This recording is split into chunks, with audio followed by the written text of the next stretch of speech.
나눠드린 유임을 받으셨나요? 네.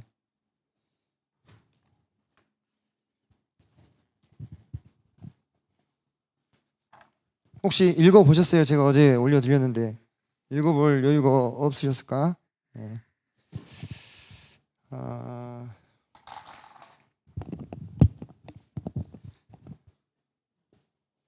제가 지난주에 여러분들께 우리 청년부의 정체성 이야기를 하면서 여러분들이 앞으로 신앙생활 하면서 겪게 되는 많은 위기 가운데 그 위기를 극복할 수 있는 힘은 오직 말씀에 있다, 이런 얘기를 좀 드렸습니다. 형제님, 저는 뭐 친한 어떤 형제 자매님 있으면 그 관계를 통해서 회복할 수 있는데요. 형제님, 저는 익숙한 걸 버리기 힘들어하는 그러한 스타일이어서 웬만하면 참고 사는데요. 우리는 그런 것을 신앙이라고 부르지는 않습니다. 네. 우리가 신앙이라고 한다고 하는 것은 말씀에 의거한 신념을 신앙이라고 말하는 거죠. 그죠? 관계에 의한 신념이라든지 또는 내 성격에 의한 그러한 믿음은 신앙이라고 부르지 않아요. 그러니까 우리가 그리스도인이다라고 했을 때 그 그리스도인의 정체성을 이루는 것은 오직 말씀일 수밖에 없다. 그래서 어떤 인간관계 또는 내 성향 이런 것 때문에 유지되는 것은 종교 생활일 수는 있겠지만 신앙생활이라고 하기는 어렵다는 것이죠. 그래서 제가 그 말씀을 전해놓고 나서 집에 가서 곰곰이 좀 생각을 해봤어요. 당장 한 달 뒤에 일도 모르는 친구들한테 5년, 10년 뒤의 일을 미리 대비해서 같이 성경 공부 열심히 하자라고 하는 이야기가 얼마나 설득력이 있었을까 라는 생각을 좀 들었습니다. 그죠? 당장 여러분들에게 닥친 문제는 취업이라든지 또는 진로 또는 결혼일 수도 있겠고요. 그런 문제들인데 근데 그런 사람도 필요하지 않나 싶어요. 네, 그런 사람도 필요하지 않나. 바로 눈앞에 있는 문제들에 대해서 또 지혜롭게 교제해 주실 수 있는 분들도 계신 거고, 사실 오랜 뒤에 일일 수 있는데 그것을 준비하기 위해서 좀 함께 애써 봅시다 라고 이야기하는 사람도 필요하지 않겠는가. 왜냐하면 그 시기가 되면 내가 이 소용돌이 안으로 들어가게 되면 그때 준비한다고 하는 것은 좀 늦는 거잖아요. 그죠? 네, 저도 학생 때 중고등학생 때 성경을 정말 달게 읽었습니다. 네. 그 성경을 펴면서 그날 주님이 나한테 뭐라고 말씀하실까 기대하는 마음으로 그렇게 성경을 읽었던 것 같아요. 대학교 와서도 그랬고요. 그런 시기가 있었기 때문에 지금 여러 상황 가운데서도 그래도 그때 내가 경험했던 하나님을 붙들고 견디어 나가고 있지 않는가 이런 생각을 해요. 근데 여러분들이 그조차도 없다면 사실 그런 시기를 한 번, 두 번 지나게 되면 이제 그 모임 안에 남아있기 힘든 경우들도 있습니다.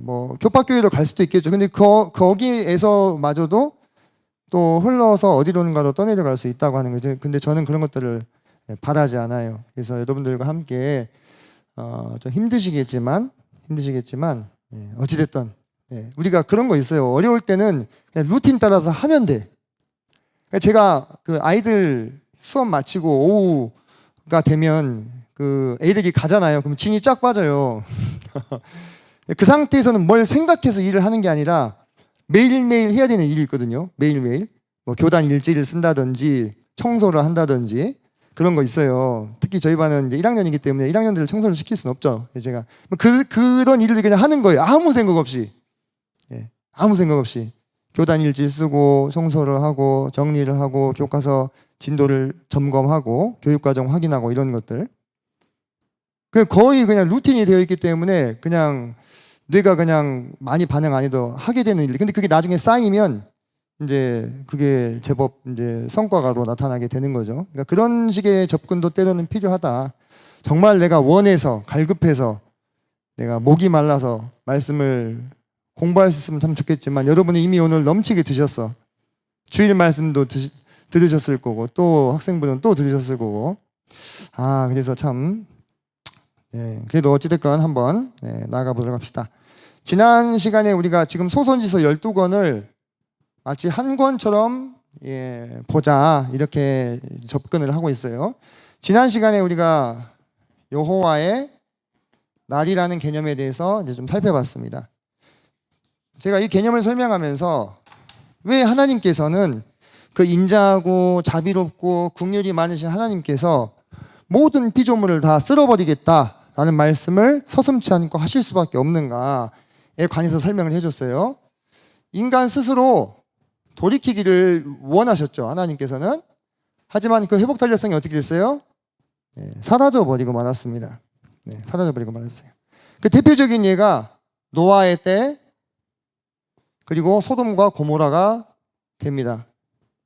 이제 이 정도가 되면 자정 능력을 어떻게 해요? 완전히 상실해 버립니다. 그곳에서는 오직 하나님의 보시기에 불의한 것과 패역한 것만 남아있는 상태인 거예요. 그래서 이들을 정화하시기 위한 한 날이 주어졌는데 그게 구약에서는 여호와의 날이었고 신약에서는 주의 날이라고 우리에게 이렇게 이 예언이 계승이 되어서 이어져 왔다, 이런 말씀을 드렸습니다. 오늘의 주제는 회개와 회복의 약속에 대한 내용입니다. 회개와 회복의 약속. 사람이 이 세상에 태어나 가지고 한 인격체로 이제 자라나게 돼요.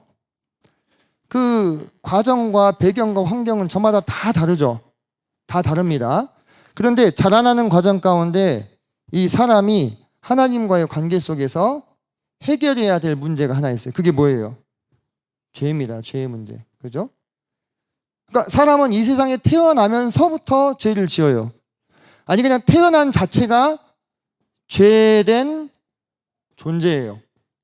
저는 이걸 고민을 많이 했어요. 왜 하나님께서, 그러니까 이게 처음 시작된 것은 어디에서입니까? 에덴 동산에서 선악과를 따먹은 이후부터잖아요. 그죠? 거기 아담과 하와가 이렇게 있었는데 이들은 이미 이제 타락해 버렸어요. 더러워졌어요. 이들 사이에서 태어난 자녀도 결국은 어떻게 됩니까? 죄된 존재로 태어나게 되는 거예요. 죄된 존재로. 저는 많이 고민했어요. 왜 하나님께서 여기서 이렇게 하지 않으시고 계속 낳고 이걸 이어가셨을까? 응? 왜 낳고 계속 이어나갔어요? 어차피 태어난 사람 다 뭐예요? 다 죄인인데, 그죠? 근데 이 문제에 대해서 어느 정도 제가 그 감을 잡게 된 것은 하나님께서 우리가 타락하기도 전에, 창세 전에 뭘 계획하셨습니까? 구원의 계획을 가지셨다는 거예요. 그러니까 이걸 역으로 환원해 보면 하나님이 만약에 아담과 하와를 여기서 정리를 해버려. 그리고 제2의 아담과 하와를 만들었다 할지라도 이들도 어떻게 될 거라 이 말이에요? 거의 99% 타락할 가능성이 있다는 거예요. 무슨 얘기인지 이해되세요? 그러니까 하나님께서는 최초의 아담과 하와를 죄된 존재 됐기 때문에 삭제하시고 제2의 아담과 하와를 짓지 않으신 이유가 있어. 왜? 인간이라고 하는 이 존재적인 한계가 있습니다. 물론 하나님께서 사람을 한계가 있는, 하자가 있는 존재를 창조하신 것은 아니지만 인간과 같은 인격체, 자유의지를 가지고 있는 인격체는 필연적이라고 볼 수는 없지만 타락할 가능성을 많이 내포한 채로 이 세상에 탄생하는 거예요. 그래서 아담과 하와는 사실 하나님은 그들이 타락하지 않기를 원하셨죠. 그들이 타락하기를 원하셨어요? 아니에요. 생명나무와 선악과를 같이 만드셨어. 뭘 먹으라고? 생명나무를 선택하라고. 근데 선악과를 선택해버린 거예요. 이 선택할 수 있는 것이 자유의지잖아요. 그죠? 자유의지가 있다는 것은 타락의 가능성을 가지고 있다는 얘기고, 타락한 존재는 죄된 존재가 되는 거예요. 근데 하나님이 놀라우신 것은 여기서 에라 없애고 아담과 하와, 제2의 아담과 하와를 짓지 않으셨어. 왜? 어차피 또 새로 지어봐야 또 타락할 가능성이 있어. 그렇기 때문에 하나님께서는 창세 전에 구원의 계획을 미리 만들어 놓으셨다는 거예요. 그래서 이 죄악을 인간이 인류의 역사 가운데서 어떻게 해결하느냐, 이게 인류의 역사입니다. 사실 물론 우리가 세계사, 인류 역사하면은 제국들의 흥망성쇠를 중심으로 놓고 파악을 하죠. 그죠? 우리가 세계사 배울 때. 하지만 하나님의 관점에서 봤을 때는요, 이 제국의 흥망성쇠보다 더 중요한 것은요, 인간이 자신의 죄를 하나님 앞에서 어떻게 해결해 나갔느냐, 이 과정이 하나님 앞에서는 대단히 중요한 포인트였다 이 말이에요. 그런데 제가 왜 이 얘기를 좀 장황하게 하냐면, 오늘의 주제가 회개와 회복의 약속이잖아요, 그죠? 이 죄를 해결하는 방법에 있어서 가장 중요한 욕 아닙니다. 시발점이 되는 게 뭐예요? 시작점이 되는 게 뭐예요? 시발점이 하면 요즘 애들은 왜 욕하세요, 그래, 그죠? 네, 시발이 시작됐다는 그죠? 시작점이 되는 게 뭐예요? 바로 회개입니다. 회개. 자, 회개는 뭘까요? 회개? 에? 이거 하는 거 안 좋은 습관인데 내가 자꾸 이걸 하네. 내가 이거 내 말씀 녹음한 거 보면서 내가 깨달았어. 내가 이러더라고. 근데 이게 진짜 보기 좀 싫더라고. 그래서 안 해야 되는데. 저 죄송한데 물 한 컵만 좀 갖다 주실 수 있을까요? 회개라는 것은 여러분 원어적으로 이렇게 가던 방향을 어떻게 하는 거예요? 돌리는 거예요. 그죠? 돌리는 거예요. 자, 죄는 우리가 뭐라고 합니까? 원어적으로 보면은 관역을 벗어났다. 그러니까 잘못된 방향으로 날아간 거예요. 하나님이 최초에 우리를 창조하시던 그 목적과는 다른, 창조하시던 목적과는 다른 방향으로 날아가 버렸어요, 인간이. 그게 죄잖아요, 그죠? 그러면 이 방향을 돌이켜서 다시 돌아오게 하는 거, 이게 뭐예요? 이게 회개입니다. 회개. 우리가 호세아서를 보면 이번에 우리가 관련되어 있는 회개와 회복의 역사와 관련이 많은 성경이 호세아예요. 여호와의 날과 관련이 가장 많은 건 뭐라 했어요? 복습 한번 해봅시다. 여호와의 날과 관련이 가장 많은 12소선지서. 힌트, 메뚜기. 에? 이거 나왔네. 또 나오네. 메뚜기. 요엘. 그죠? 요엘과 스바냐. 요엘과 스바냐가 여호와의 날이라는 주제가 가장 뚜렷하게 나오는 그런 소선지서예요. 그냥. 근데 이제 오늘 회개와 회복에 대해서는 호세아서에서. 호세아서. 고맙습니다. 아니, 이렇게 왕언니가 이렇게 물을 가져오네. 고마워요.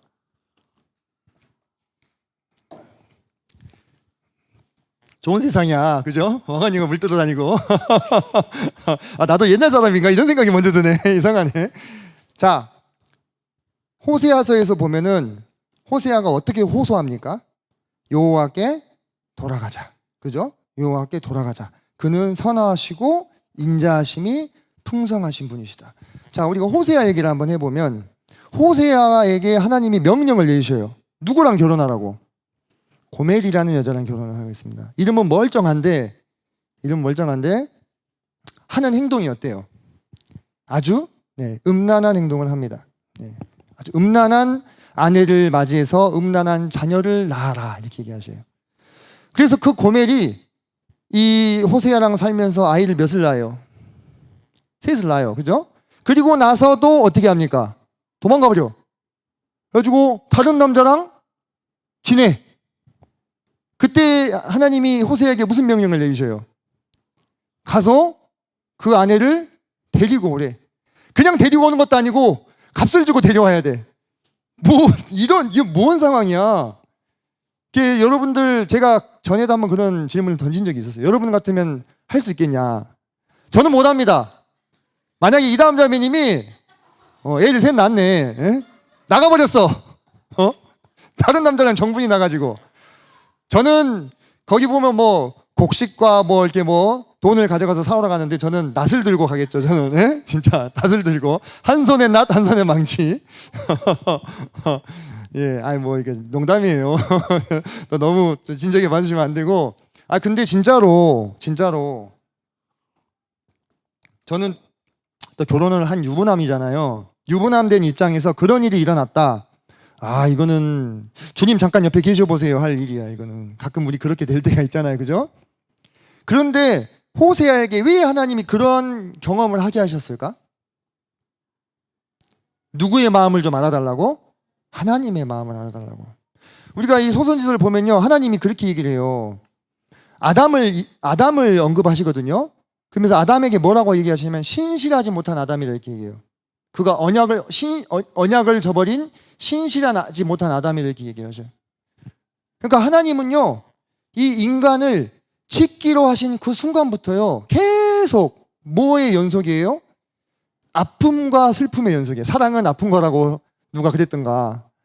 하나님이 인간을 사랑하셔서 그냥 우리가 이렇게 생각하죠. 하나님은요, 이 세상에서 가장 순수한 존재보다 더 순수한 존재예요.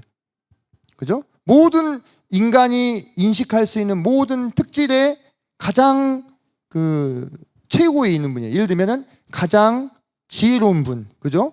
지혜라는 특질에 대해서 가장 순전한 분, 그죠? 가장 성실하신 분, 모든 것에 있어서 가장 순전한 분이에요. 가장 최고의 것이에요. 그러면 순수함이라는 게 있잖아요. 우리가 인간이 가지고 있는 특징 중에 순수함. 그러면 하나님은 가장 순수한 분이에요. 가장 어떤 면에서는 깨지기 쉬운, 가장 예민한, 가장 지고지순한 마음을 소유한 분이 누구라 이 말이에요? 하나님이라 이 말이에요. 하나님. 근데 그 하나님의 마음에 상처를 내다 못해서 아주 후벼 파버린 존재가 누구예요? 인간이에요. 인간. 예. 언약을 지키지 않은 신실하지 못한 아담이라 얘기했을 때 그것은 온 인류를 대표한 대표 선수 아니에요. 하나님의 마음에 강한 상처를 내고 떠나가 버렸어요. 하나님은 이렇게 하지 않기를 원했죠. 그래서 그 인간들의 아담이 이제 에덴 동산을 떠나고 계속 역사가 흘러가면서 많은 인간들이 이 세상에 나왔고 그 인간이 집단을 형성하기 시작했잖아요. 그룹을. 그 그룹 중에서 하나님이 택한 그룹이 어떤 그룹이에요? 이스라엘이었어요. 이스라엘. 그래서 호세아에서 자꾸 이스라엘에 대해서 하나님이 이 이스라엘과 혼인한 관계로 자신을 묘사하시고 또 호세아에게 이런 가슴 아린 이런 일들을 겪게 하신 것은 하나님의 마음을 헤아리고 하나님이 어떠한 마음으로 회개를 촉구하고 계시는지 이것을 우리에게 알게 해 주시려고 했다는 거예요. 하나님은 가만 보면요, 인간들에게 대표 선수들을 세워가지고요, 하나님을 이해할 수 있는 경험을 하게 하십니다. 솔로몬은 무엇의 대표 선수였어요? 부귀 영화를 가장 많이 누려본 대표 선수. 맞죠? 부귀 영화를 가장 많이. 욥은 이유 없는 고난을 극도로 당해본 대표 선수예요. 아들도 죽고, 그죠? 자식들도 죽고 재산도 다 잃었으니까 당할 만큼 당했잖아요. 그러면 호세아는 하나님의 배신 당한 마음을 가장 깊이 이해할 수 있게 만드신 존재가 누구예요? 경험하게 한 분이 호세아예요. 예레미야도 마찬가지. 하나님의 슬픔을 가장 많이 경험하게 만든 그런 대표 선수를 통해서 우리에게 간접적으로 알려주시는 거예요. 하나님의 마음이 어떤지. 그래서 그 호세아서 속에서 묘사되고 있는 우리 하나님의 그 찢어지는 마음과 여러분들도 한번 감정을 이입해서 한번 이야기해 보세요. 제가 한번 설명을 드렸잖아요. 그렇게. 그죠? 만약에 우리 아내가 그런 일을 저질렀다면, 만약에 우리 남편이 그런 일을 저질렀다. 가만히 있을 수 있나? 요즘에는 정말 그게 어떤 사람들은 주작이라고 그러던데 막 블라인드 같은데 글 올라온 거 보면은 정말 희한한 일들 많죠. 그죠? 가끔 정말 이게 사실일까 싶은 마음으로 볼 때도 있는데 남편이 바람 피워가지고 회사에서 자기 그 같이 근무하는 여직원하고 그래가지고 막 아내가 찾아가서 막 쑥대밭을 만들고 그런 아침 드라마에나 나올 법한 그런 이야기들이 나오는데 그만큼 뭐예요? 배신감이 깊고 강하다고 하는 거예요.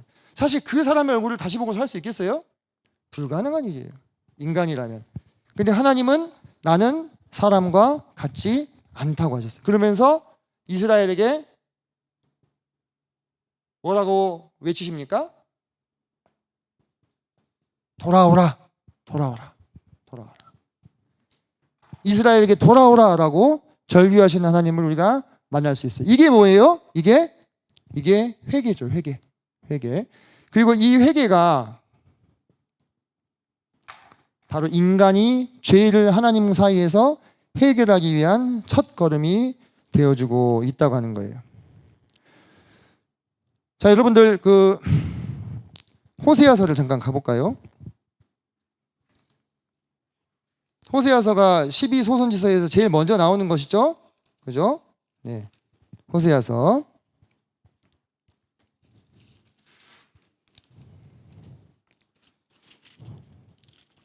자, 14장 1절. 호세아서 14장 1절. 자, 한번 읽어보겠습니다. 시작. 이스라엘아, 내 하나님 여호와께로 돌아오라. 내가 불의함으로 말미암아 엎드러졌느니라. 자, 6장으로 가봅시다. 6장 1절. 자, 시작. 오라, 우리가 여호와께로 돌아가자. 여호와께서 우리를 찢으셨으나 도로 낫게 하실 것이요 우리를 치셨으나 싸매어 주실 것임이라. 거기 7절 보면 제가 아까 얘기했던 그 아담이 나와요. 7절. 그들은 아담처럼 언약을 어기고 거기서 나를 반역하였다. 그죠? 자, 하나님께서 이스라엘 백성들에게 돌아오라라고 간절히 호소하실 때 이 이스라엘 백성들은 한참 지금 누구와 음행 중이었습니까? 바알, 그죠? 아세라, 뭐 림몬, 각종 신들, 이 신들을 섬기고 있는 중이었어요. 하나님의 입장에서는 이스라엘 사람들이 이런 우상을 숭배하는 것이 무엇과 같은 거예요? 인간으로 치면 음행과 같은 거예요. 자기의 배우자가 아닌 다른 사람과 성적인 관계를 맺는 것과 똑같은 그러한 범죄다. 어찌하여 자기들을 구하지도 않고 만들지도 않은 이런 각종 더러운 신들을 섬기고 있느냐 이거예요. 그래서 호세아에게 그런 경험을 하게 하시고 다시 돌이키셨죠. 그죠? 네. 여러분들 이 우상 숭배 우린 지금 하고 있습니까? 우린 안 하고 있잖아요. 그죠? 어디 부처님한테 가서 몰래 절하고 오시는 분들 안 계시죠? 그죠? 그런데 우리가 잘 생각해 봐야 될 것이 이 우상 숭배에 대해서 성경은 뭐라고 말하고 있냐면 탐심은 곧 우상 숭배다 했어요. 탐심은 곧 우상 숭배다. 오늘날에 있어서 우리는 형제님 저는 우상 숭배 안 하는데요. 저 절 안 해요. 맞아요. 그런 식의 우상 숭배는 더 이상 존재하지 않을 것입니다만 우리의 내면에 하나님보다 더 매력적인 무엇인가가 있다. 하나님보다 더 매력적인 무엇인가가 있다. 우리가 탐한다고 하는 것은 뭘 탐해요? 나에게 매력이 있기 때문에 탐하는 거예요. 맞죠? 아무 느낌이 없는데 탐하는 사람은 없잖아요. 그죠? 나에게 매력이 있기 때문에 그걸 탐하는 거예요.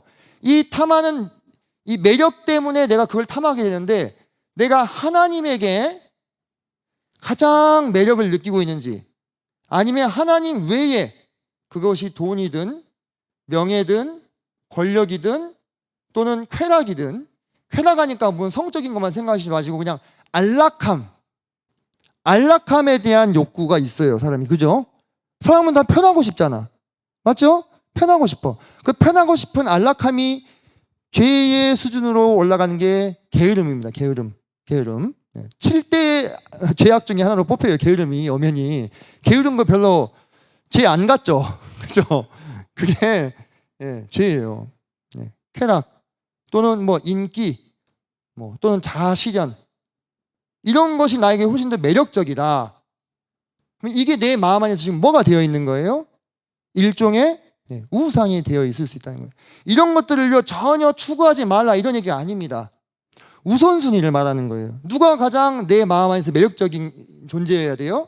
하나님을 먼저 그의 나라와 그의 의를 구하는 삶을 살면서 돈도 벌어야 돼. 불명예스럽게 살 거예요? 명예도 챙겨야지. 그지?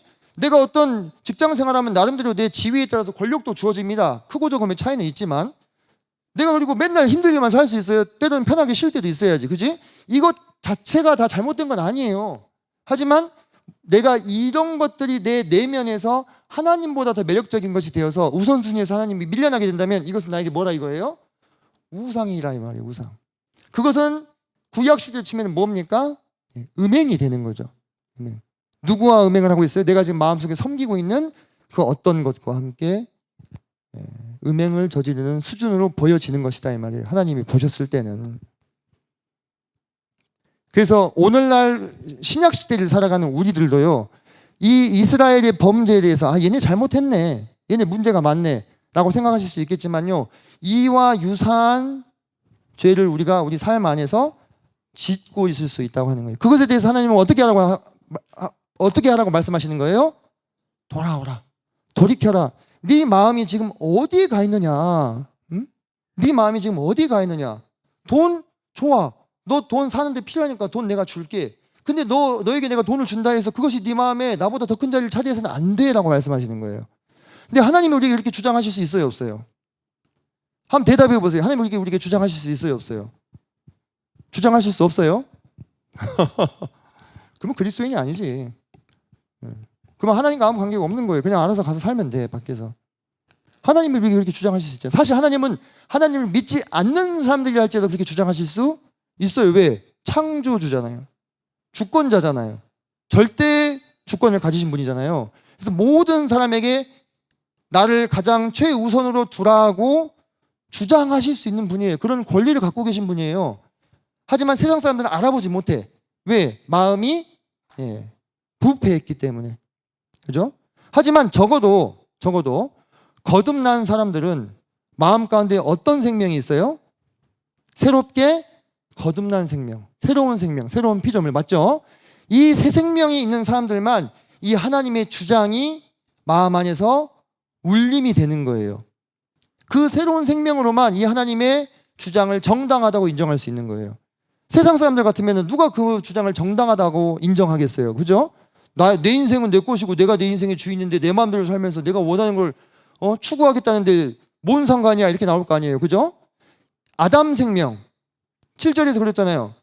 언약을 저버리는 그 아담 생명, 옛 본성, 이 육신, 이것으로는요 이 하나님의 요구를 헤아릴 수조차 없는 것이 사람이다. 그런데 우리는요, 여러분들 잘 생각해 보세요. 우리가 여기 모여 있다고 해서요, 우리가 교회라고 하죠. 그죠? 나중에 제가 한번 설명을 드릴 텐데. 자, 여러분, 우리 중에서 교회라고 부를 만한 것이 무엇이냐면요, 우리 안에 새롭게 하나님이 만드신 그 새 생명이 있죠. 그 새 생명의 모임들이 교회인 거예요. 맞아요? 옛 본성 아담 생명에 속한 그것이 교회입니까? 그것은 아니에요. 그것은 첫 피조물이고 사라질 것입니다. 예수님이 다시 오시면 우리가 부활한 육신을 받게 되면서 그 처음 받은 육신은 사라집니다. 맞지요? 그것은 교회라고 부를 수 없습니다. 네. 새로운 생명들의 모임이야. 그 새로운 생명들의 모임만 회개할 수 있어. 하나님께 돌이키라고 하는 이 하나님의 강력한 부르심 앞에서 그 부르심을 알고 이해하고 내 삶을 돌아보고 돌이키고자 하는가에 따라서 그리스도인의 삶은요 천차만별로 바뀔 수 있어요.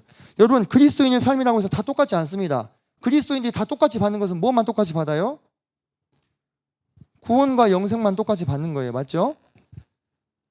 오늘도 제가 그 예배 드리면서 인용했었는데 히브리서에서 예수님께서 영원한 속죄를 이루셨죠. 한 영원한 제사를 드리심으로 우리를 영원히 의롭다 해주셨어요. 그러니까 예수님 안에 들어온 사람은 절대로 정죄함이 없다 했어요. 그죠? 그러니까 우리가 천국 가는 건 기정사실이야. 기정사실. 이미 끝났어. 그 부분은 정리가 됐어. 여러분이 당장 내일부터요 교회 안 나오고 신앙생활 안 하고 그냥 세상 사람처럼 쭉 살아도요 여러분 마지막에 죽을 때 천국 갈 거예요. 그냥 거칠게 얘기해서 극단적으로 얘기했을 때. 그죠? 만약에 참 아들이면 징계를 많이 받겠죠. 주님한테 다루심을. 그 인생이 고달프겠지만 어쨌든 천국 간다 이 말이야. 근데 여러분들 중요한 것은 그 안에서도 여러분 하나님이 주시는 영생을 누리며 그분의 상급을 받는 것에 있어서는 분명한 차이가 있어요.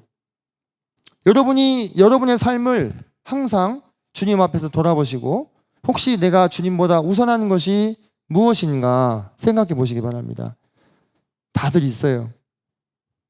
그것을 돌이켜서 하나님을 최우선에 둔다면 여러분 제가 강한 도전 하나 드릴까요? 여러분이 선택하기 정말로 어려워하는 어떤 문제에 대해서 여러분의 뜻과 하나님의 뜻이 서로 상충될 때 무엇을 선택하는지를 잘 관찰해 보세요. 아, 주님 저 절대 이건 못 버리겠는데요. 아, 주님께서 여러분의 연약함을 이해하십니다만 정말로 여러분의 마음을 정밀하게 엑셀을 찍어서 분석을 해보자면 적어도 그 문제에 있어서는 누가 주님보다 우선순위에 있는 겁니까? 내가. 그죠? 내가 주님보다 그 문제에 있어서는 우선순위에 있는 거예요. 그 문제가 결혼이든 또는 취업이든 또는 내 진로이든 예. 그러면 그 순간에는 내가 우상이 되는 거예요. 그 문제에 있어서는. 다라고 말할 수는 없겠지만 그죠? 그런 것들을 점검하고 돌아오라고 하시는 주님의 말씀에 귀를 기울여 주시길 바랍니다. 그래서 우리가 이 회개를 할 때요, 중요한 전제 조건이 하나 있는데 그게 뭐냐면, 우리가 돌이키겠다고 했을 때 돌이키는 우리의 마음을 받아주시는 분인가에 대한 확신이 있어야 돼요. 우리 아이들이, 저희 집에도 아이들이 3명이 있어요. 잘못을 저지르죠. 아이들은 그냥 잘못을 저질러요. 왜? 아직 서툴잖아. 그죠? 온전치 못하고. 그러면 이 아이들이 어떤 잘못을 저질렀을 때, 나는 오늘 집에 가서 엄마가 이 사실을 알게 되면 나를 몽둥이를 100대를 때릴 거야, 절대 용서해 주지 않을 거야 하면은, 얘는 집에 가는 게 맞아, 도망가는 게 맞아. 도망가서 어디 저기 놀이터 같은 데 숨어 있어야 되겠지. 그죠? 엄마한테 가면 100대 맞고 죽을 수도 있어. 이 아이가 엄마를 그렇게 인식을 하고 있다면 절대 엄마한테 가서 이 말을 못 해요. 잘못했다는 말을. 그죠? 잘못했다는 말을 못 해. 못하면, 잘못했다는 말 하면 내가 죽어. 이 아이의 인식에서 엄마가 그런 사람이라면. 근데 실제 엄마는 그런 사람이 아니야. 근데 이 아이가 혼자서 그렇게 엄마를 생각하고 있어. 그러면 갈 수 있어요? 못 가겠죠. 근데 여러분 한번 생각해 봅시다. 제가 아까 인간의 모든 특성 중에 가장 모든 면에 있어서 최고 수준에 있는 분이 누구라 했어요? 하나님이라 했어요. 그러면 인간 중에서도 아주 너그러운 분이 있어요. 그죠? 인간 중에서 아주 후하신 분이 있어요. 제가 최근에 어떤 분을 알게 됐어요. 그 진주 지역에서 한약방을 하시는 한 그 어른, 이름이 갑자기 생각 안 나네. 한약방을 해가지고 수백억 자산가가 됐는데 평생 나눠주면서 하셨어. 평생 자기가 번 돈을, 자기가 아픈 사람 고쳐줘가지고 번 돈이기 때문에 다시 나눠줘야 된다 생각한 거야. 갑자기 이름 생각 안 나요. 제가 나중에 공유해 드릴게요. 아주 후하신 분이죠. 그죠? 그러면은 이런 게 인간의 특징이 있는데, 이 중에 여기 앞에다가 어떤 수식을 붙여야 돼요? 가장 너그럽고, 가장 후하고, 가장 인자하고, 가장 용서해 주시는 분이 누구다? 누구다? 네, 하나님이시다. 여기 앞에 이 수식어를 붙인 분이, 존재가 누구예요? 하나님이신 거예요. 우리가 이 하나님에 대해서 마치 이 아이가 엄마를 오해하는 것처럼 오해하면요, 회개 못 합니다. 회개하러 갔다가 맞아 죽을지도 모른다는 생각을 하잖아요. 우리 마음 가운데 항상 어떤 마음이, 모르겠어요. 그 우리 형제자매님도 어쩔지 모르겠는데 제 마음에 항상 그런 마음이 있어요. 내가 뭔가 잘못을 저지르잖아요. 그러면 하나님한테 혼날 것 같은 마음을 항상 가지고 있어, 한편에. 그랬어, 어렸을 때부터. 그래서 하나님이라는 존재가 나에게 두려운, 항상 왕이었어. 왕. 잘못하면 신하들 막 사형시키고 이런 왕 있잖아요. 이 이미지가요, 많이 지금 중화된 거예요. 지금 하나님을 알아가면서, 그 뒤로 하나님을 알아가면서. 근데 이게 부모님의 이미지랑도 좀 닮았어요. 제가 어렸을 때 진짜 많이 맞았거든요. 왜 맞았을까요? 예? 맞아. 말도 잘 안 듣기도 했고, 저희 부모님이 사역을 하셨어요. 그러면 그때는 사역자 자녀는 어떻게 해야 돼? 모범적이어야 돼. 조금만 잘못하면 어떻게 해? 예. 뒤지게. 맞았어. 그래서 무서웠어, 아빠가. 그러니까 하나님도 아빠래. 하나님 아버지니까 하나님이 어떤 존재야, 나한테? 무서운 존재지. 그렇게 인식을 하고 살았다, 이 말이야. 사람이 어렸을 때 그 경험이 늘이 바뀌잖아요. 그죠? 그걸로 하나님을 이해하는 거예요. 뭐 내가 못 배운 가지고 이해할 수 없어. 모르는 거 가지고. 그랬는데 나중에 제가 성경을 보면서 이 하나님이 얼마나 우리에게 후하시고 너그럽고 인자하고 용서하시는 분이신가를 배우게 됐어요. 네, 배우게 됐어요. 여러분이 살면서 경험하게 되는 많은 실패와 실수, 그리고요, 저는 다윗이 그 시편을 남길 때 대단히 저는 좀 뜨끔했는데, 다윗이 하나님한테 그러잖아요. 내가 나로 하여금 고범죄를 짓지 말게 해주시라. 이 고범죄가 뭐예요? 고의로 짓는 죄. 고의로, 알면서도 고의로 짓는 죄. 여러분 고범죄 안 지어요? 다윗은 그거 하나 짓는 것도요, 뭐 영심이 찔려가지고 짓지 않게 해달라고 기도하는데, 나는 고범죄 많이 지었거든. 그러니까 하나님이 거룩의 기준에서 봤을 때 나는 이미 몇 번은 죽었어야 돼. 몇 번은. 근데 살아있잖아 지금. 그죠? 살아있잖아요. 하나님이 너그럽고 인자하시고 자비로운 분이 아니시라면 우리는 그냥 다 죽은 목숨이다. 네. 하나님이 뭐하러 처음에 사람을 창조하셔가지고 지금까지 이 사람의 역사를 이어오시면서 이렇게 생고생을 하시는가, 마음고생을 하시는가, 저는 솔직히 하나님이 잘 이해가 안 돼요. 근데 최종 국면에서 하나님이 우리 사람들을 구원하심으로 그분이 받게 될 영광과 기쁨을 바라보시면서 지금 이 시간들을 지나가고 있는 거잖아요. 그때 우리가 그것에 참여하면 좀 알게 되겠죠. 하나님이 받으실 영광이 얼마나 크시며 그분이 이 과정들을 다 감내하신 이유가 무엇인지. 근데 지금은 다 알 수 없어. 하지만 지금 우리가 알 수 있는 것은 무엇이냐? 우리 하나님은 절대로 우리를 버리지 않으시고 우리를 형벌치 않으시는, 이미 그 형벌을 누구로부터? 예수님으로부터 받으신 분이다. 우리가 방금 제가 얘기했던 고범죄라든지 또는 성경이 지적하고 있는 잘못들을 저지르게 되었을 때 그것에 대해서 여러분들이 하나님 앞에 나아가서 자복하고 돌이키는 마음으로 회개할 때 하나님은 그것을 기쁘게 받아주십니다. 3번에 보면 소선지서를 통해 살펴본 하나님께서 진정으로 원하시는 회개란 무엇이냐? 제가 거기 써놨죠. 그것도 한번 읽어보시기 바랍니다. 마음 중심의 회개. 그냥 하나님 잘못했습니다 기도하고 자고 일어나서 또 똑같은 범죄를 짓고, 그런 것은 사실 마음 중심의 회개라고 보기 어렵죠. 삶의 방향 전환. 사실 1번이 3-1번이 내 안에서 이루어졌다는 걸 알 수 있는 것은 2번을 통해서예요. 내 삶이 방향이 바뀌었다. 그럼 내가 진정한 회개를 한 것이구나. 이렇게 알 수 있는 거예요. 자, 그 다음에 3-3번의 언약으로의 복귀. 이거는 언약으로의 복귀라는 표현이 좀 어색하실 수 있는데 관계, 하나님과의 관계가 호전되는 거. 내가 죄 가운데 있을 때 하나님과 관계가 막히잖아요. 그죠? 내 마음 안에서 하나님과 교제가 안 돼요. 그 죄를 하나님 앞에 내려놓고 회개할 때 주님과의 관계가 회복될 수 있다고 하는 것입니다. 그리고 그렇게 됐을 때 우리 삶이 다시 성령의 열매를 맺을 수 있게 됩니다. 그리고 자기를 의존하는 것을 포기할 수 있게 되는 거예요.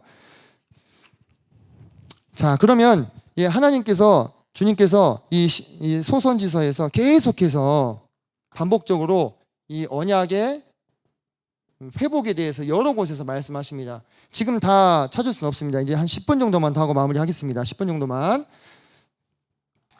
자, 이스라엘에게 주신 언약들이 대단히 많습니다. 그 중에서 가장 중요한 언약 중에 하나가 뭐냐면 다윗 언약이라는 것입니다. 자, 다윗 언약의 주요 내용은 뭘까요? 하나님께서 다윗의 왕위를 영원히 보존시켜 주시겠다. 이게 정말 중요한 핵심입니다. 다윗 언약에서. 왜냐? 다윗은 누굴 봤어요? 사울을 봤어. 사울은 왕위에 올랐잖아요. 하나님의 도우심으로. 근데 그와 그 세 아들이 어떻게 됐어요? 한 날 죽었어요. 한 날. 그러니까 멸족을 당한 거야. 쉽게 얘기하면 멸족을. 이걸 다윗은 똑똑히 봤어. 다윗 마음속에는 어떤 마음이 있을까? 나도 잘못하면 이렇게 될 수 있겠다라는 마음이 있는 거예요. 왜? 사울도 하나님이 세웠어. 근데 이렇게 내처짐을 당했잖아요. 그럼 자기도 그럴 수 있다는 거예요. 근데 다윗이 이 언약을 받았을 때 뭐라고 고백합니까? 나는 누구며 내 집은 무엇이관데 나로 이에 이르게 하셨나이까 하면서 감격을 표현하잖아요. 난 절대로 사울처럼 버려지진 않겠구나. 이 안도감이 있었던 거예요. 마음가운데 그 불안이 있었다는 것이지. 근데 이 언약을 받음으로써 그 불안이 완전히 해소되고 왕위를 영원히 보존해 주시겠다고 했어요. 근데 다윗의 왕위가 지금 어떻게 됐어요? 끊어졌잖아요. 그죠? 다윗 왕조에서 지금 이스라엘 다스려요? 아니죠. 그러면 이 언약이 폐해진 것인가? 그렇게 생각할 수 있겠죠. 그죠? 이게 포로기 이후에 유대인들도 대단히 고민거리였어요. 아니, 다윗 언약에 따르면 다윗 왕조는 영원하다 했는데 왜 우리는 지금 다윗 왕조에서 다스리지 않고 있느냐? 이게 대단히 의문이었다 이 말이에요. 근데 우리가 아모스서에서도 나오고 여러 곳에서 나오는데 하나님께서 다윗의 무너진 장막을 다시 회복시켜 주시겠다. 근데 이게 단순히 왕위를 다시 회복시켜 주겠다에 국한된 얘기가 아니에요. 이스라엘 역사 가운데 가장 최전성기가 언제예요? 다윗과 솔로몬 시대예요. 그러니까 다윗 왕조를 회복시켜 주시겠다는 말은 다시 이스라엘을 어떻게 만들어 주시겠다는 거예요? 영광스럽게 만들어 주겠다 이 말이에요. 다윗과 솔로몬 때처럼 이스라엘이 온 열방 앞에서 영광스럽게 될 거라는 그런 구절들을 제가 다 찾아서 성구에다 써놨어요. 찾아서 읽어보시기 바랍니다.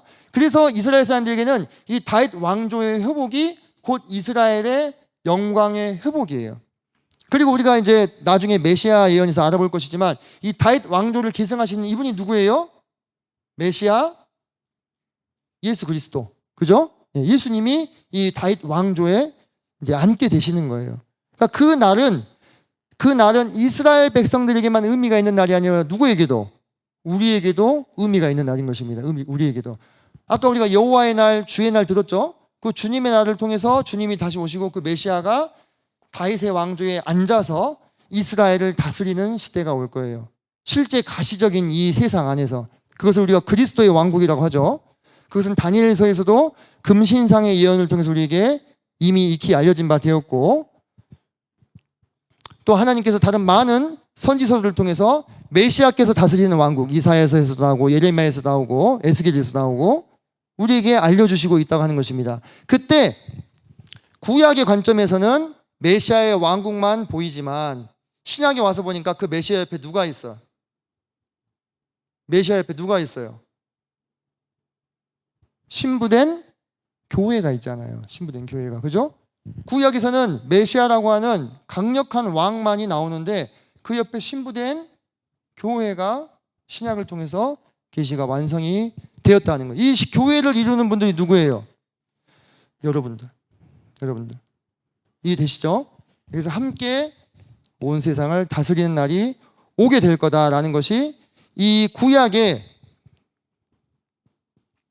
소선지서에서 쭉 이어져 가지고 신약까지 이어지는 개념이다 이렇게 생각을 하시면 됩니다.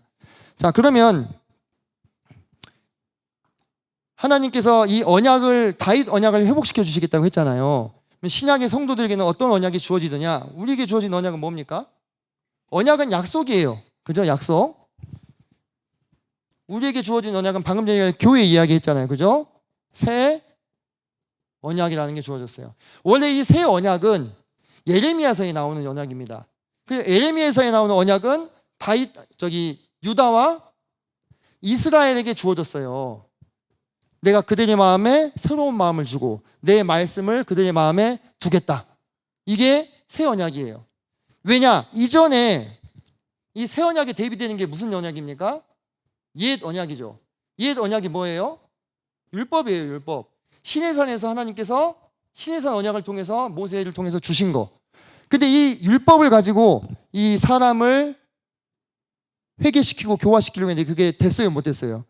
실패했죠. 사실상 율법으로 사람이 의롭게 되지 못했어요. 이스라엘 백성들이 계속 실패했잖아요. 계속 우상 숭배하고 계속 사회적인 불의를 저지르고 계속 약자를 압제하고, 그래서 율법 가지고 의롭게 되지 못했어요. 뭔가를 지켜서 의롭게 되지 못했다 이 말이에요. 이거 설명하려면 좀 넘어가야 되겠습니다. 이런 조건적인 계약을 우리가 신명기사가라고 합니다. 신명기사가적인 관점이라 하는데, 하나님이 그렇게 사람을 테스트하셨는데 통과하지 못했기 때문에 새 언약으로 넘어간 거예요. 여기서부터는 어떤 은혜가 주어지느냐? 주권적인 은혜가 주어집니다. 하나님이 그냥 너희를 의롭게 하시겠다 이 말이에요. 의롭게, 주권적으로. 자, 히브리서 가봅시다. 히브리서 10장 하나 가봅시다.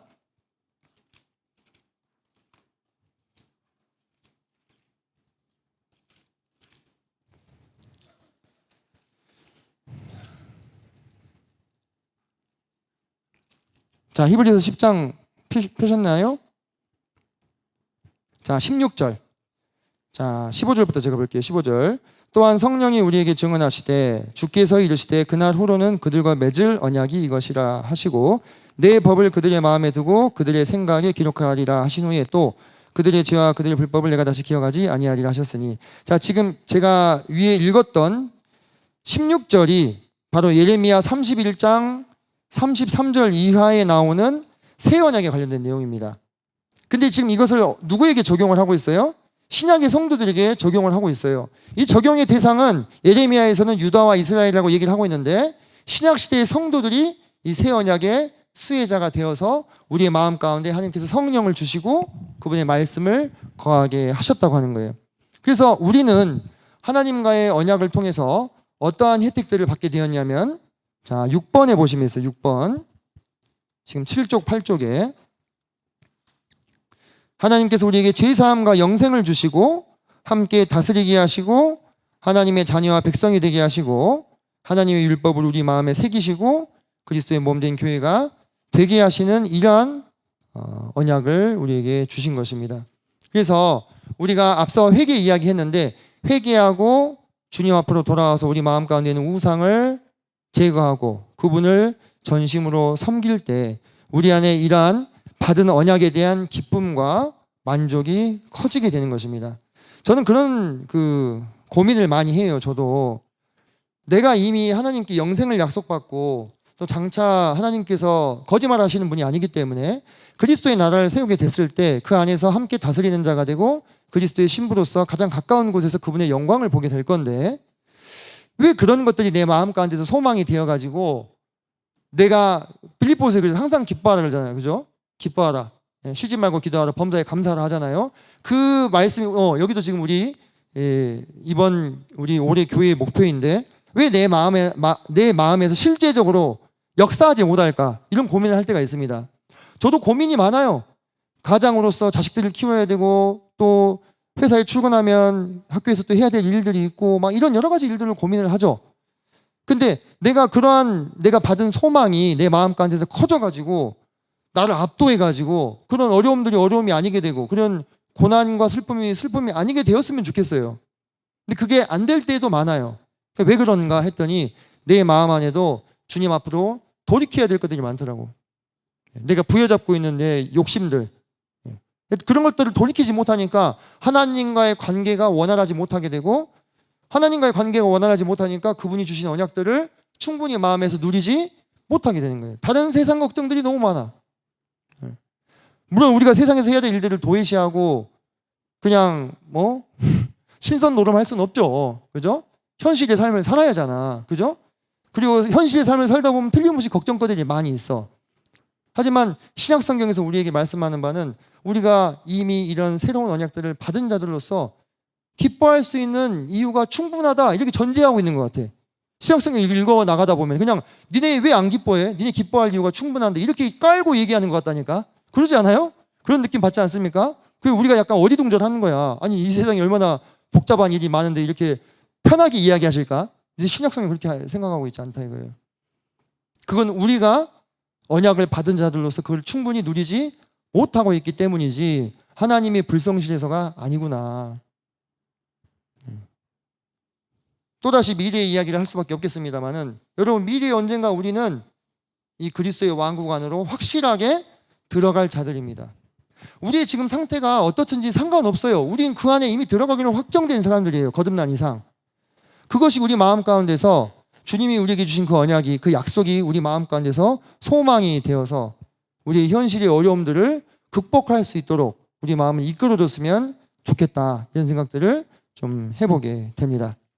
자, 제가 원고에 써놓은 많은 내용들을 다 할 수는 없어요. 그죠?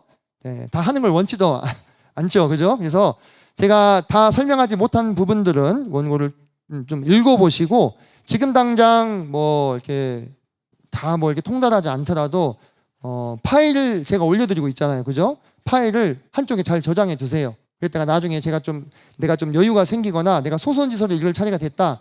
또 꺼내서 보는 거예요. 그렇게 접근하시면 좋겠다 생각합니다. 자, 기도하겠습니다. 하나님 오늘